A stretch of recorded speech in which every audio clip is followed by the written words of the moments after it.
Hey there, everybody. Thanks for all the engagement. I want to focus this video on if you're that high school kid that's struggling with balancing out high school and wanting to do your own thing when it comes to career, or you're a parent and you're struggling with a child that seems to have their face online all the time. What I'm going to say here is a little bit interesting. Let me just go here first.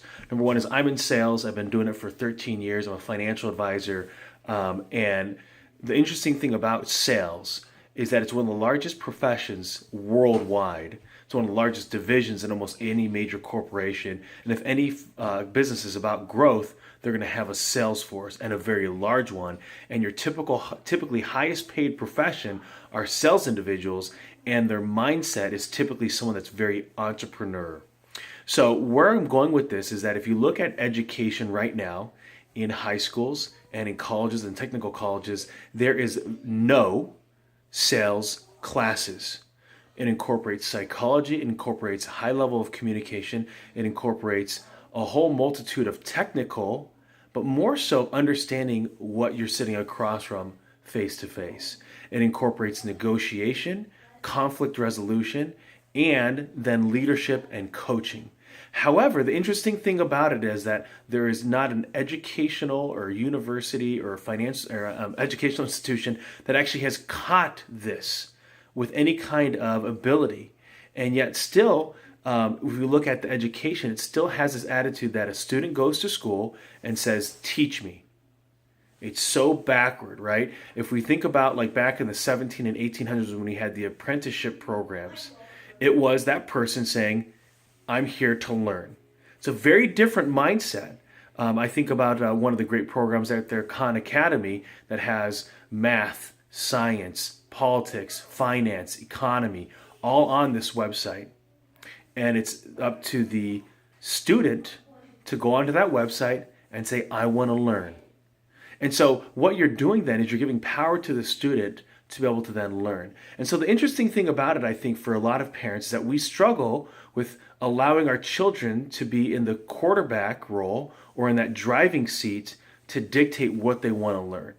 If we were to let go of that leash, though, I think what we'll find is our children will be a lot smarter at making the right moves.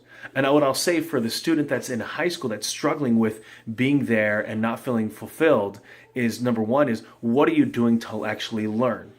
If you're saying, oh, I just don't like it, I don't like my teachers, that's one thing of just being rebellious. There's another thing of saying, well, this is what I'm going to do to learn. Let me create my own curriculum, right? So if let's say I'm very entrepreneurial, then I will read 7 Habits of Highly Effective People. I'll read Rich Dad, Poor Dad. I'll read Crush It. I'll read Thank You Economy. I'll watch a bunch of sales presentations.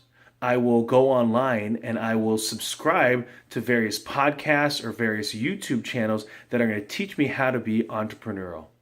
And the interesting thing about it is once, if you're very entrepreneur, self-employed minded in your entrepreneurial spirit, and that's how you function, that's what you think, then you'll be excited to learn. And you'll learn a skill set and a trade that will be extremely valuable when you decide to get out there. Now, someone might say, well, what do I need sales for? Because you're constantly going to be selling yourself. You're constantly going to be selling your service. And most importantly, you're going to have to sell other people on who you are. And that's one of the most difficult things for people to do, whether they're going to work for somebody else in an employer mentality, or they're going to strike out and do it on their own. And so what we're having right now is a major shift. Universities can feel it because there's everything is basically online, right? University of Phoenix is one of the first ones to basically go outside the branch of their geographic area and just broadcast it all across the board. There's a ton of different companies, universities and colleges. They basically are companies that are focused on creating online curriculum. And so what's happening now is education is at the student's discretion. The other thing that I'd say is when it comes to experience, it still is in the best interest of that student to get some work experience. Experience is only by doing. You're not experienced if you just sit in a chair. The interesting thing about it is in my business of being service-based, we base it on fact finders. One-on-one meetings where you're actually sitting across from somebody asking out their personal finances. And it takes 1,000 to really have experience in my business.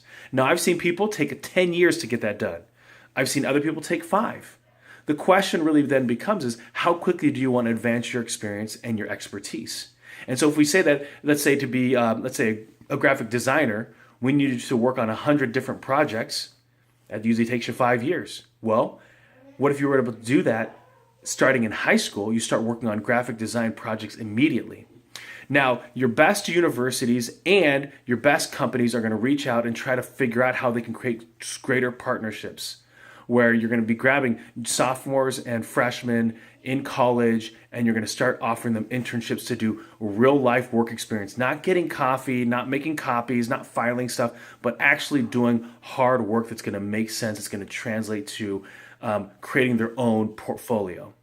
And so if I'm a parent right now today, number one is I want to make sure that my children understand that education is at their control. And if they're waiting for their teachers to dictate the curriculum, they're going to lose in life because you're constantly having to learn. In my business, I've gotten designations and licensing way beyond my college education.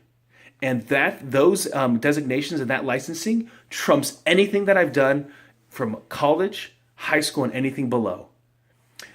And at the same time, I've seen people without any college education get the same licensing, same designations, and just crush it because they could understand the content because it's something that they were super interested about. It's interesting that when it's dictated by your own interest level, how quickly you actually memorize and learn the material. The other thing that I would say as a parent is you have to let go. Let go of the old way that things were done because it's broken. The college education system is not giving our children the necessary skill set to make it in the world today. Perfect example, I graduated college in 2003. My starting salary at the time, I was able to negotiate for $36,400. Starting wage around right now in the United States is still about that.